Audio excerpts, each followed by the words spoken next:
Old car envy. We love nice cars. With all the different trim levels and options, there are really a lot of one-of-a-kind Corvettes out there. Let's get into a little bit of fun history about each of the different Corvette models. We'll start right off with the C1.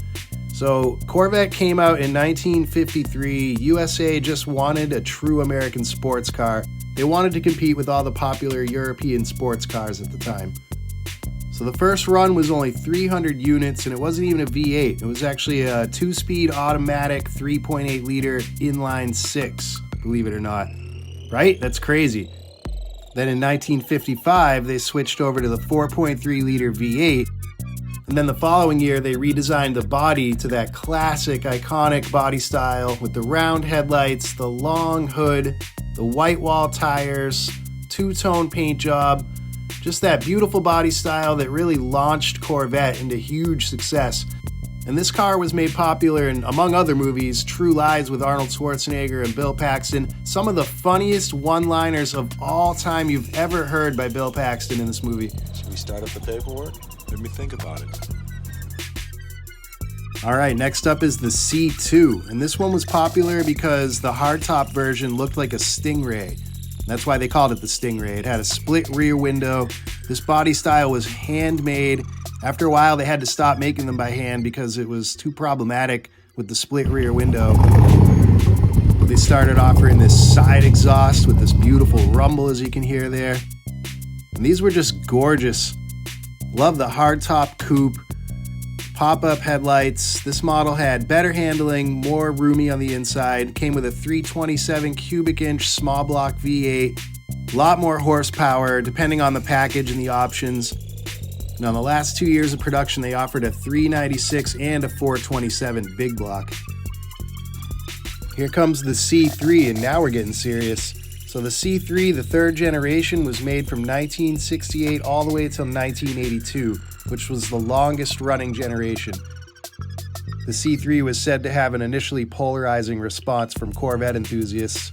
So the mid to late 60s ushered in the muscle car era. Corvette had to innovate to set the Vette apart from other American brand competitors, and they definitely did.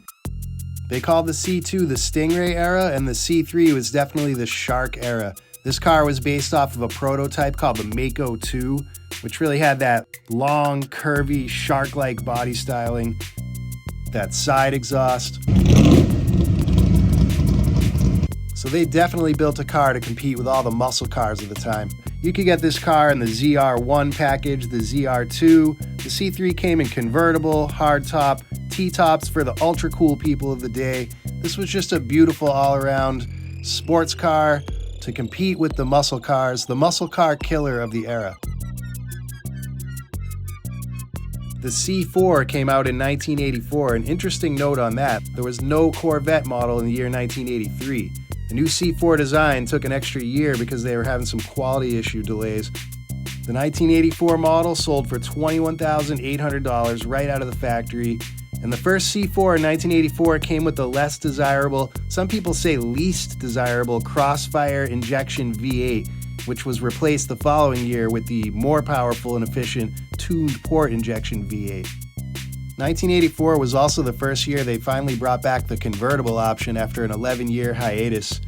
The C4s are probably my personal favorite generation of Corvette, and this car appeared in the movie Gleaming the Cube with Christian Slater. So go get him!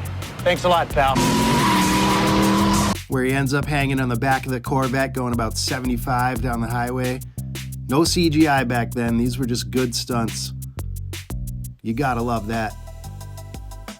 The C5 came out in 97, and this generation had completely different styling than the C4. Everything from the frame to the engine and transmission, everything was substantially updated. The C5 was more high-tech. They added traction control and ABS. This generation came with the all-new LSI 5.7-liter V8 with 345 horsepower. Now we're talking about some power. So the transmission was relocated to give the car better weight distribution, better handling. In 2001, Chevy introduced the C5 Z06, which is basically just a high-performance version of an already high-performance car. And I really do like the C5. This is definitely one of my top 2 favorite looks overall.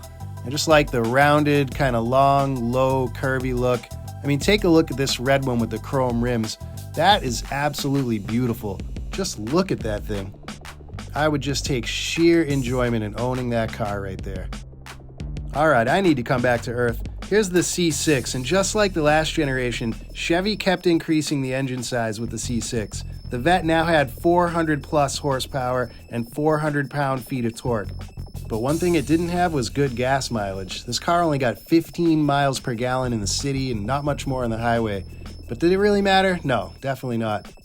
And this car appeared in a great movie called The Last Stand with, again, Arnold. Who the hell are you? I'm the sheriff.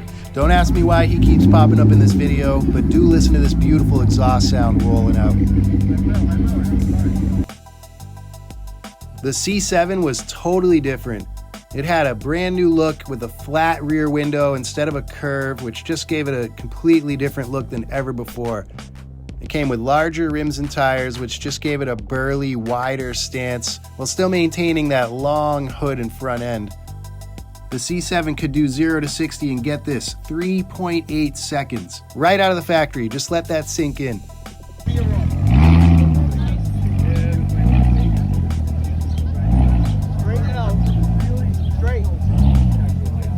And I think by now you're probably starting to see a noticeable trend that Chevy just kept on pushing the limits to make the Corvette faster and more high performance year after year, generation after generation.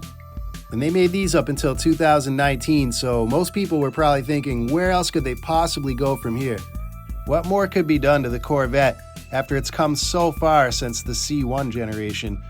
What more could they possibly do to break the limits and take it to the next level and just shatter the glass ceiling? That was the big question. The question now is, has Corvette reached supercar status with the C8? I mean, take a look at this body styling and something looks totally different. The hood and fenders are a lot shorter. That's right, because for the first time in history, Corvette now has a rear mid-engine, a huge 6.2 liter sitting back there behind the driver, and this car is really something to marvel at. My first thought was it's a Ferrari or a Lamborghini. It has that exotic car look that's definitely a head-turner. It's got a beautiful set of rims that are just a work of art, high-performance brake calipers.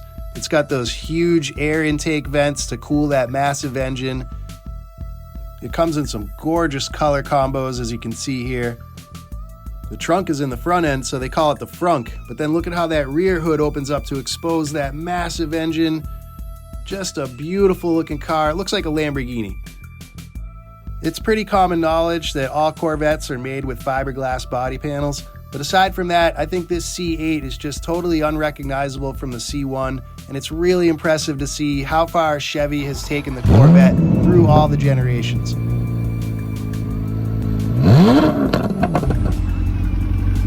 Thank you for checking out the channel. This is Cool Car Envy, and we'll see you on the next one.